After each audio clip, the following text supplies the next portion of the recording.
Let me begin the lecture with the key words for the lecture. Just a couple of words that will help you understand important themes for this lecture and for Wednesday, for the entire week really.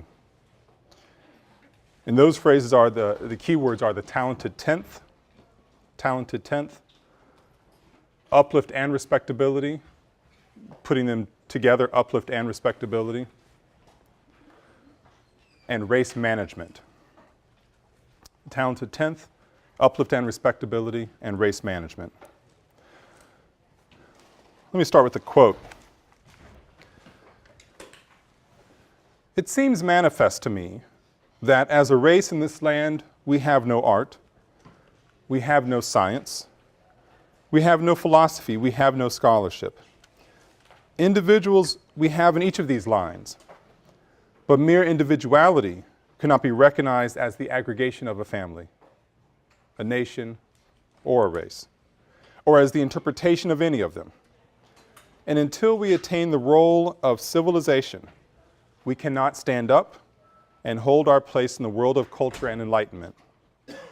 And the forfeiture of such a place means inferiority, repulsion, drudgery, poverty, and ultimate death. Quote is from a man named Alexander Crummell, from one of his final essays called Civilization, the Primal Need of a Race. Civilization, the Primal Need of the Race. You'll see in this lecture, and perhaps even identified a tiny bit in this quote, some linkages to the last lecture, thinking about manliness and civilization, and Ida B. Wells Barnett and the kinds of claims she was making about the white South, that they're lacking in both. Today we're talking, the reason there's a linkage there, we're talking about the same era, generally speaking. This week, we're going to move from essentially the 1880s into the first decade of the 1900s, just to give you a chronological bearing. And that overlaps a lot with the lecture I had on Wednesday dealing with Ida B. Wells' anti-lynching crusades as well. Now, I started the lecture with Alexander Crummell. And let me explain why. I think he's a nice vehicle through which we can understand a lot of the themes of this week's lectures. Crummell was a black man, born into a free family in 1819. His family was essentially a minority within a minority. Both parents were literate, they were active abolitionists, and they enjoyed a materially comfortable life in that particular context. Crummell's born free to literate parents and active abolitionists. He's not the typical, this is not the typical African-American experience prior to emancipation. He's educated by his father and at private schools throughout the Northeast, although not without controversy.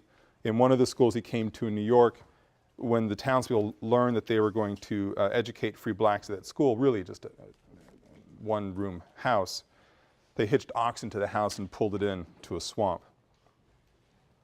Anyway, Crummell does get an education, becomes a minister, and then heads off to Cambridge University in 1845.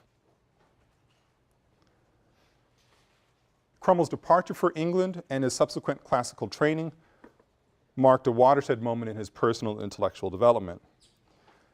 He originally left the U.S. only to obtain a degree from Cambridge and raise money to build a new church back in the United States.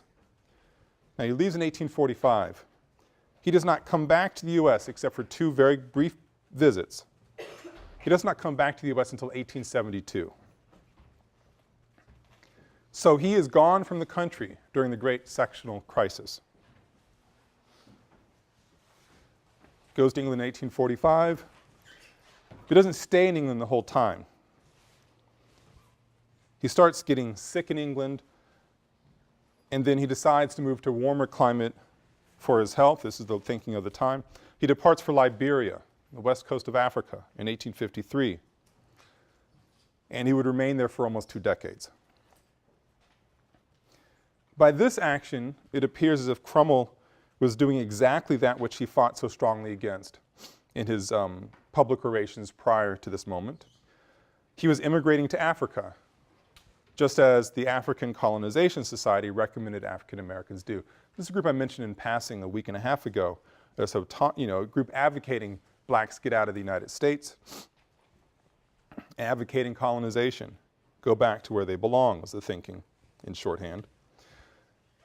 Well, when Crummell goes to England, he goes there, someone against the activity of the African Colonization Society, he's campaigning actively against that idea.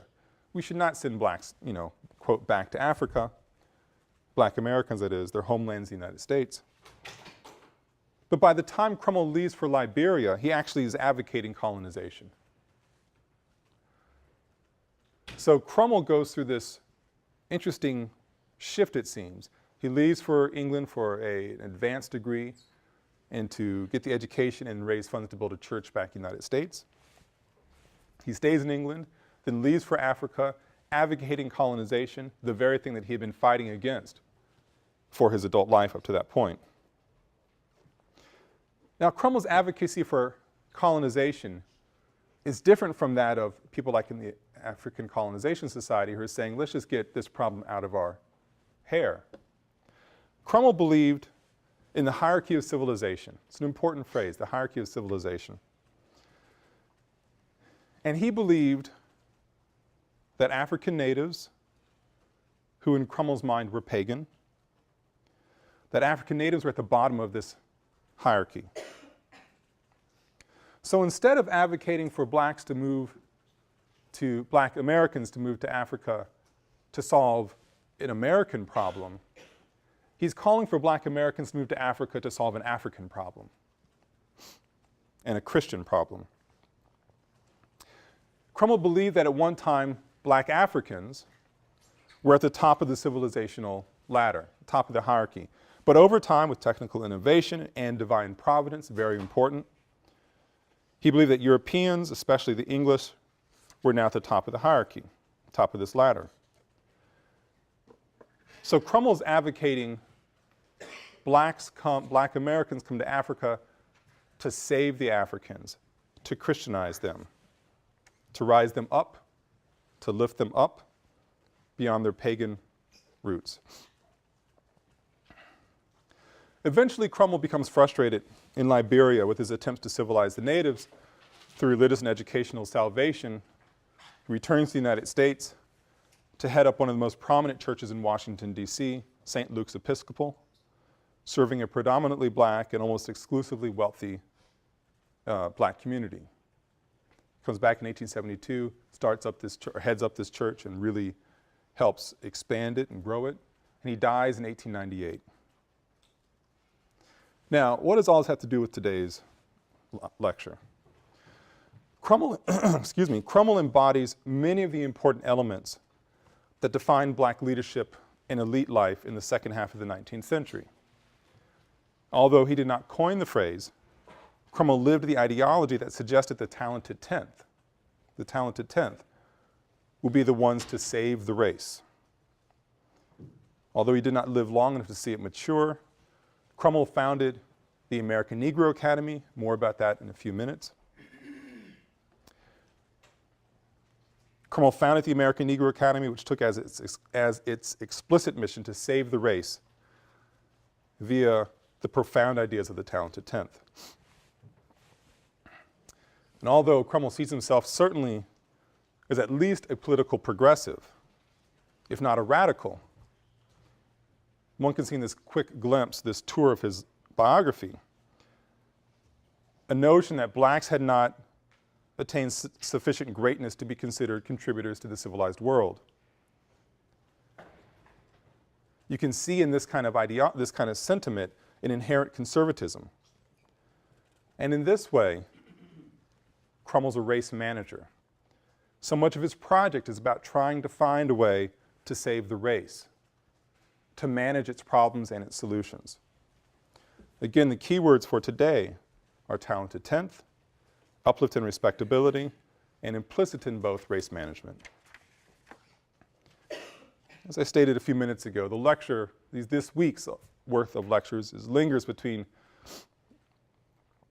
around 1890 and 1910, an era famously referred to, at least famously in the black community, as the nadir, the worst part, the N-A-D-I-R, the nadir, the worst part of the free black experience. We saw last week frightful representations of white control via lynching. And I talked about other methods of social and political control used by whites to eliminate black economic opportunity and the black male voting presence. Now, as bad as these things were, there's no doubt it was horrific.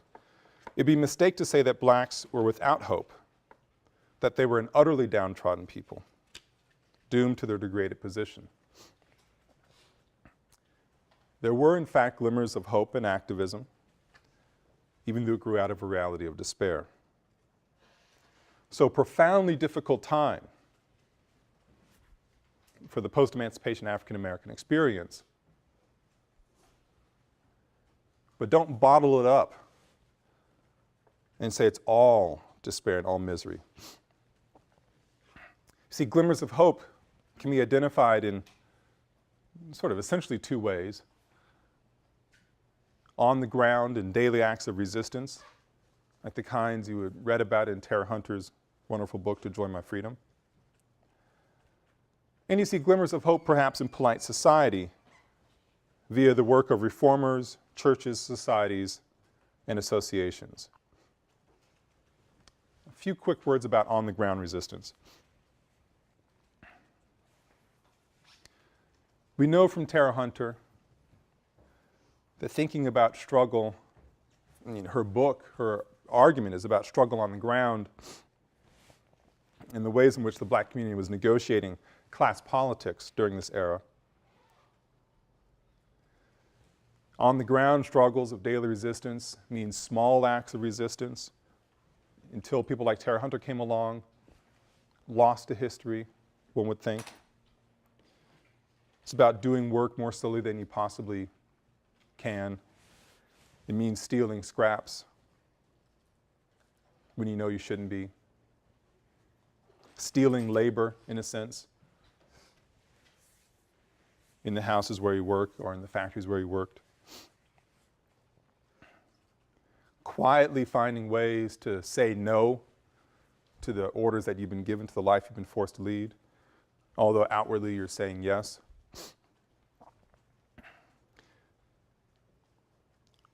You can't discount these small acts of daily resistance. They are important. Think of Tara Hunter's laundry workers who would claim control of their bodies in the evening when they went out dancing.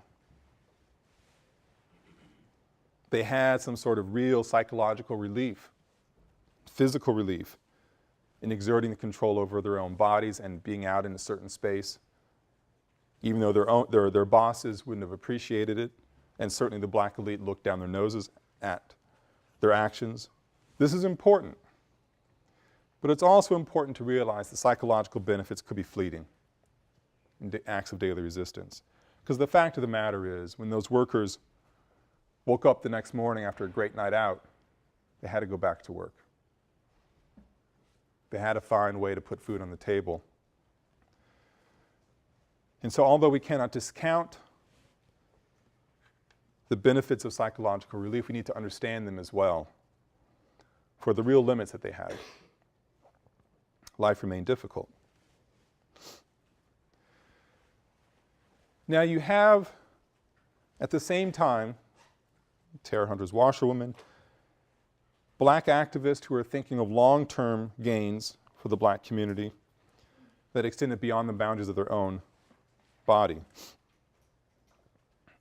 These were the people, it's important to realize, who had the freedom and security to think about beyond their daily existence. They had some means. And we're not talking wealthy people, rich people, but they had some sort of security.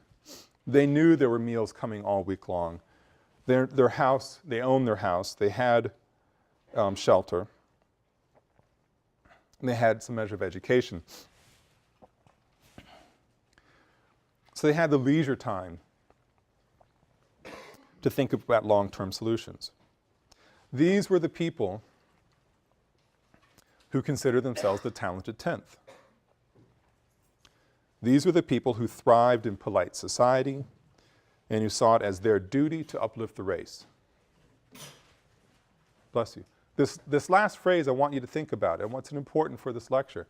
They saw it as their duty to uplift the race. Now, for the rest of the lecture, I'm going to, in a sense, explore that phrase, extrapolate meaning from it. For the rest of the lecture, I want to explore Uplift's roots in the Northern Church. I'll explore the linkage between Uplift and the new growth of associations in American culture. But most importantly, I want to explore Uplift's investment in gender dynamics and Uplift's equally subversive and conservative nature.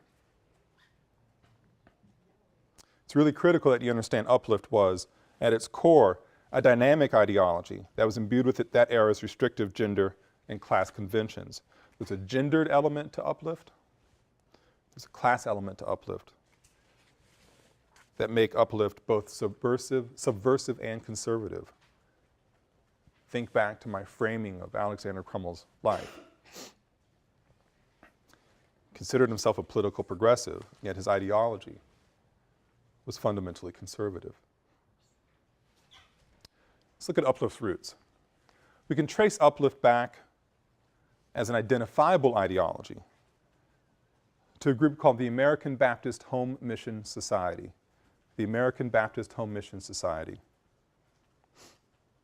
It's a northern and white-run effort to educate and civilize Southern blacks. This is a post-Emancipation Reconstruction era we're talking about here. The American Baptist Home Mission Society is northern, white-run effort to educate and civilize Southern blacks. One of the leaders of the Home Mission Society is a man named Henry Morehouse. He's the man, white man, who coined the phrase talented tenth. That 10% of black America, really much more like probably 1/10 of 1%, would be that group to uplift the race, to lift it up. In fact, Henry Morehouse, for those of you who know your historically black colleges and university, Morehouse College, the most important black college for educating black men in history, still is there today and still doing amazing work, is named for Henry Morehouse. Anyway, this is an era when church membership, sort of why the American Baptist Home Mission Society, this is an era when church membership is increasing rapidly. But organized religious bodies start to clash with what can best be called grassroots black worship styles from religious organizations. One of the things that's important to recognize is that much as prior to emancipation, blacks couldn't marry, they couldn't get an education, very often they couldn't practice their own religious faiths. Certainly not openly and publicly. So you see a sort of a boom within black America, a public exhortation or demonstration of the desire to practice faith. But they wanted to do it in their own ways and form their own religious organizations. This is a complicating factor, to put it mildly, when it came to the American Baptist Home Mission Society. The Home Mission Society was coming down from the north, setting up schools and churches, setting up schools in the sort of the same spirit as the Freedmen's Bureau, setting up churches, Baptist churches, setting up an order of prayer, systems of practice, to educate and civilize through faith and adherence to the Bible and Christian ethics, so to save the race. Well, blacks begin to bristle at the fact that they are not allowed by the American Baptist Home Mission Society structure, that they aren't allowed to contribute to the Sunday school teaching literature. Whatever they had to teach on a Sunday was, quote, given to them by this northern church. The American Baptist Publication Society refused their contributions. It's a tension here about religion and religious teaching, practices certainly, but it's also about control over their secular activities. The American Baptist Home Mission Society wanted blacks to function in accordance with their guidelines and their principles.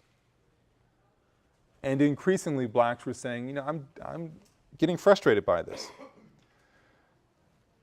You have a breaking point in 1895. The year, as you'll see over this lecture and next lecture, very important year. Serious breach appears in 1895 when a number of blacks come together, Southern blacks, too frustrated any longer to abide by the American Baptist Home Mission Society's edicts, and forms its own society, the National Baptist Convention. The National Baptist Convention is created by and about blacks. It's organized to establish black control over the church, their churches, their religious practices and secular activities. Even goes as far as to establish its own publishing company so it could produce, among other things, Sunday school literature written by blacks. Say the American Baptist Home Mission Society coming down from the north with a frankly patronizing attitude about saving the race. After some time, the race says, we're forming our own organization if you won't let us have some control in our own churches. Thus, the National Baptist Convention is formed. Now, before going any further, it's important to think about what a church actually was.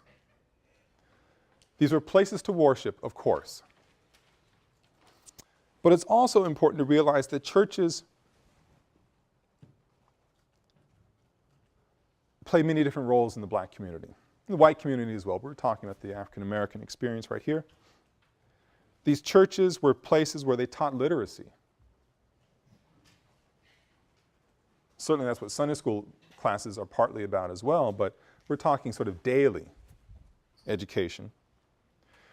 They were also places to find food. If you're running short on food, you go to the church to be fed or get some supplies. Provide basic health care, employment information, clothes.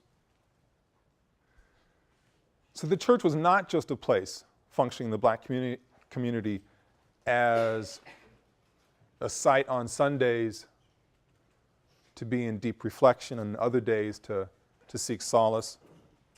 It was doing that certainly, but also feeding, educating, clothing the black community and providing basic health care as well. So the church needs to be understood as what one scholar calls a discursive space in the black public sphere, whose very conscious role was to uplift the race. A discursive space in the black public sphere whose very conscious role was to uplift the race, saving the race through God, through food, through education, through clothing, through health care, across the board. So churches were religious and secular spaces.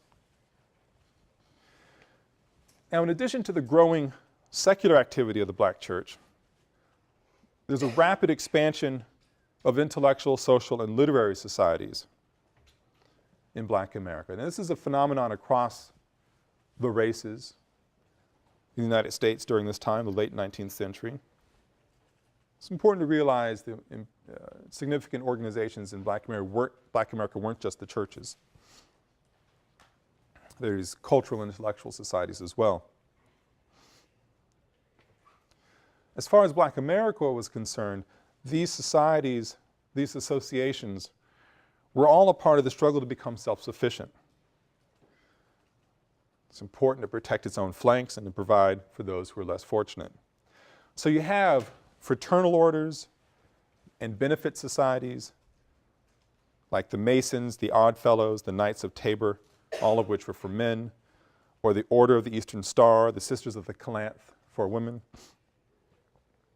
You have secret societies offering insurance against sickness and death and aid to widows and orphans. And then eventually you have insurance societies, companies. Most famously, the North Carolina Mutual Life Insurance Company. It's one of the largest black business in the United States for quite some time. The rise of black banks and so on. So you see a range of, really for lack of a better phrase, community service associations developing. Places for fellowship, sort of a secular fellowship, certainly, but also a place to gather to sort out information about somebody who might be in trouble that we can help out, to sort of raise funds to improve schools by hiring a new teacher perhaps, to provide resources when somebody dies, in a mutual aid benefit society, to give resources to the children and widows, to literally put your money someplace. These were all rather dramatic changes. It may not seem like much, but again, when you're starting from zero, anything is something. So in addition to these service societies, you have intellectual societies, like the American Negro Academy, founded in 1897.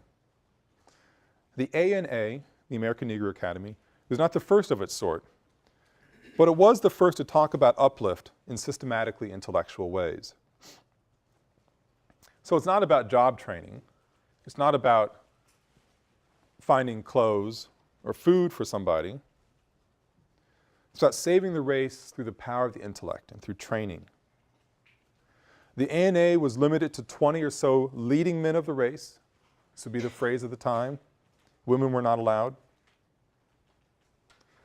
And the goal of the ANA, those 20 leading men, would be to develop the next generation of leaders to solve America's racial ills. It's a rather ambitious goal, but that was it, quite literally.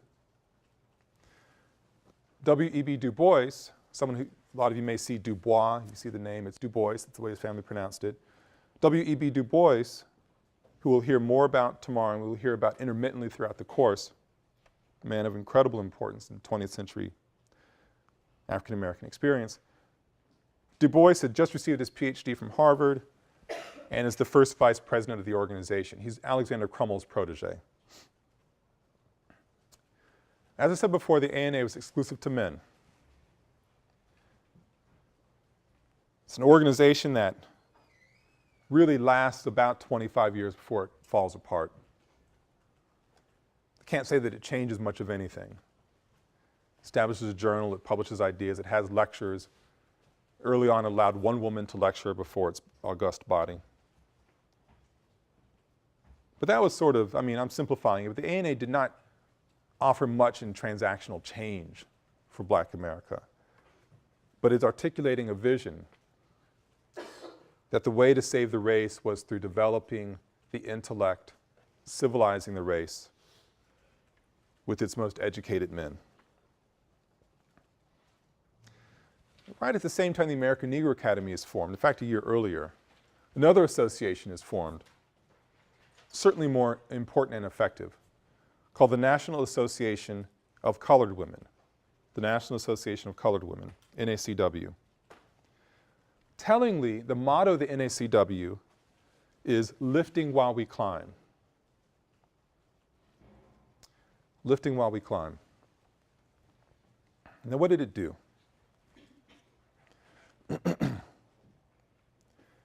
It was sort of an amalgamation of the American Negro Academy ethos and the American Baptist Home Mission Society and National Baptist Convention. It's an organization of middle and upper class as far as status, social status, middle and upper class black women, the best sort, as it were, that they would gather together on a, I don't know, twice a month, monthly basis, network socially, certainly. But they would also organize political protests, something really quite astonishing. This is not the kind of person, not the kind of woman, not the kind of class figure who would publicly protest. But I didn't think to bring the image with me, but in the very first lecture I showed a slide of members of the NACW picketing the White House for an anti-lynching law in the 1930s. These are women who'd walk the picket line to press a political point. And they also conducted basic agitation for child welfare reform. So they're trying to network amongst themselves, raise the political stakes, and also agitate for child welfare reform.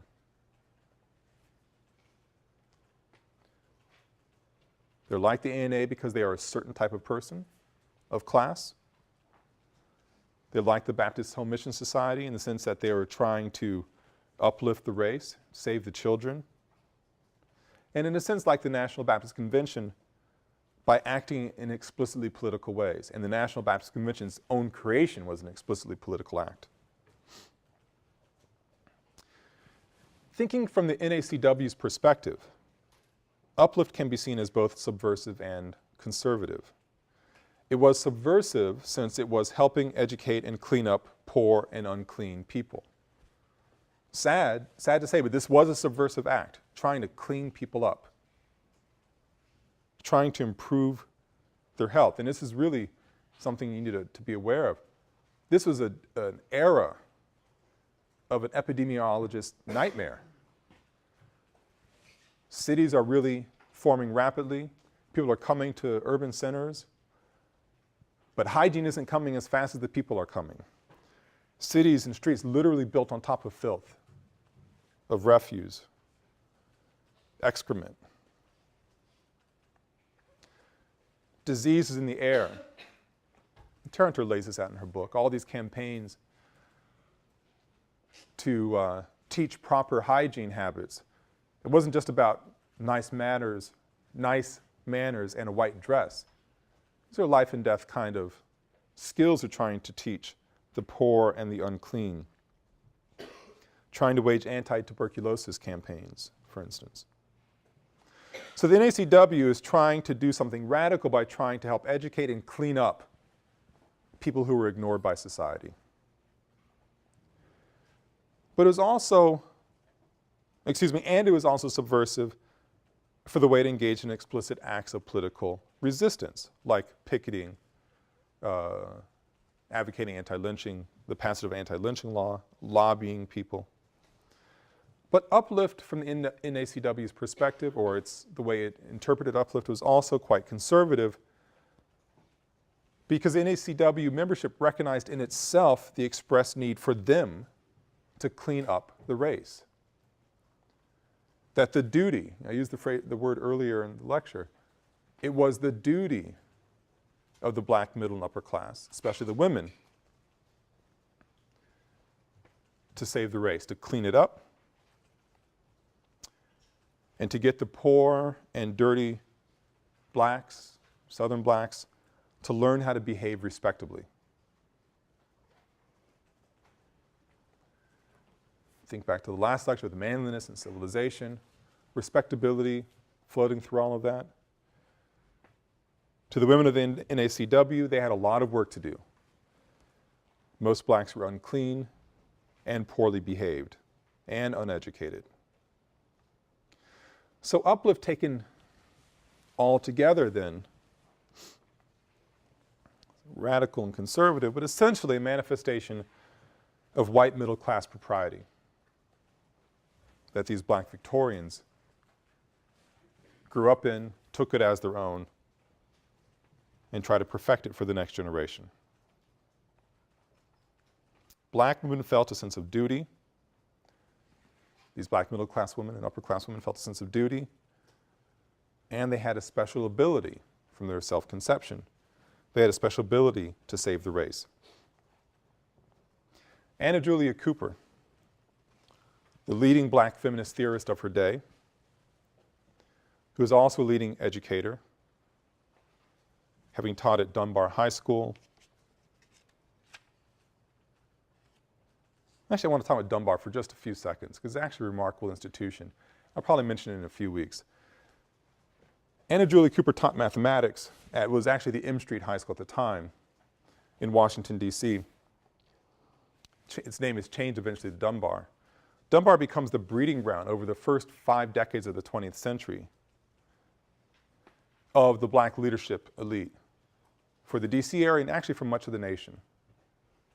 If you look at a lot of black political leaders, you will often see Dunbar High School on the resume. So, you know, talking about a leading intellectual teaching at a high school, and that, how can that be important? Dunbar was not your typical high school. It was by far the best black high school in the country. It was the best public high school in the district, black or white. If you look at the kind of training that the teachers had and the eventual career path of its graduates. It's an astonishing institution. Anyway, Anna Julie Cooper, leading theorist of her day, teaches at Dunbar High School. Later on in her career, she leaves Dunbar. I think she's 63 when she gets her PhD from the Sorbonne. She comes back to Washington, D.C. and establishes a university, Frelinghuysen University. I probably butchered it, I don't know German. Essentially an evening university in sort of quotes, an institution where black workers who want to make that next step in advancement will come and get training in the evening, and so that maybe can get a better job. That's all quite a big tangent. Anna Julie Cooper, the leading black feminist theorist of her day and educator, exemplified this uplift ideology espoused by the NACW. And she made all of this quite clear as early as 1892, even before the NACW was formed. There's an interesting history behind the NACW, two different black women's organizations trying to fight it out over which would be the one to represent the race, and they merged in the NACW. In 1892, years before the NACW is formed, years before the American Negro Academy is formed, Anna Julie Cooper writes her manifesto, A Voice from the South. It's a long book, very important. We can reduce it, at least today, to one quote. Cooper says in A Voice from the South, "Only the black woman can say where and when I enter, in the quiet, undisputed dignity of my womanhood, without violence, and without suing or special patronage, then and there the whole Negro race enters with me." Only the black woman, I repeat, only the black woman can say where and when I enter, in the quiet, undisputed dignity of my womanhood, without violence and without suing or special patronage, then and there the whole Negro race enters with me. Women, black elite women, black educated women, were the ones, the only ones who could say how, when, and where blacks would rise up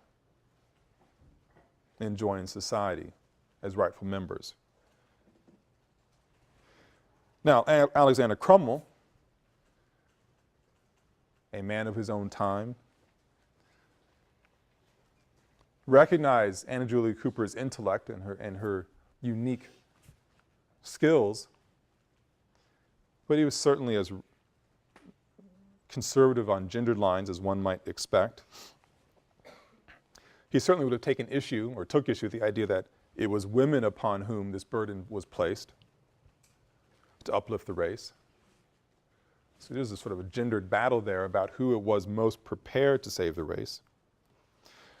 But Cooper and Crummell shared the same ideology. It's the educated person, the civilized person. That's who would save the race. Uplift is a middle-class ideology. Then that was as much about race management as it was about anything else. Who is going to manage the race during a period of transition, post-Reconstruction, era of redemption, an era of the destruction of black male voting rights? Cooper declares that since women were perfectibly respectable, a certain kind of woman, that they were the ones who would be the best race managers, who could espouse a talented 10th ideology, and help navigate the race to a better way of living. Respectability is something that you really need to linger on here as well throughout all of this. It's a reflection of a bourgeois vision that vacillates between an attack on the failure of America to live up to its liberal ideals of equality and justice. Think about Ida B. Wells, that the white South lacked a proper notion of respectable behavior because it was lynching these people.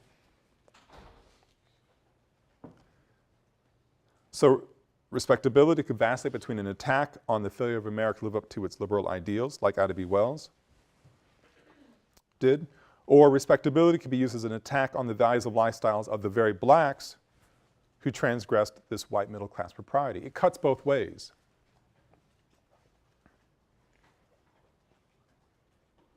People like Ida B. Wells could tell white America, shame on you for being so cowardly when you brandish the whip and threaten with a lynching mob. Ida B. Wells could also tell black Americans she believed beneath her, and this wasn't really Ida B. Wells' style, but I'm extending the point, shame on you for acting in ways that are improper. Now I open this lecture with a quote from Alexander Crummell about the need for civilization. Sketched out Crummell's life experiences and explained why he's such a great representative figure for the era. Let me close with a quote from his protege, W.E.B. Du Bois. This will be one of the main figures I'll focus on Wednesday's lecture. We can see in this quote the way in which the ideology of the talented tenth was driven by a commitment to uplift the race, and that this commitment to uplift the race was driven by the belief that the black poor, the black unwashed, were a negative drain on all blacks in America. Again, uplift was race management. And by the way, for those of you who know a thing or two about W.E.B. Du Bois and the phrase talented tenth, these two are linked. Because Du Bois does write about the talented tenth, but he's not the person who coins the phrase. He uses it from Morehouse's American Baptist Home Mission Society, just so you're straight on this issue. Anyway, Du Bois says the following: Men of America, the problem is plain before you. Here is a race transplanted through the criminal foolishness of your fathers. Whether you like it or not, the millions are here, and here they will remain.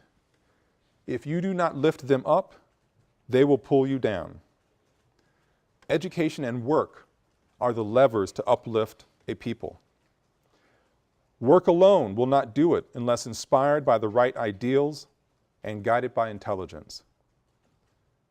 Education must not simply teach work, it must teach life. The talented tenth of the Negro race must be made leaders of thought and missionaries of culture among their people. No others can do this work, and Negro colleges must train men for it. The Negro race, like all other races, is going to be saved by its exceptional men.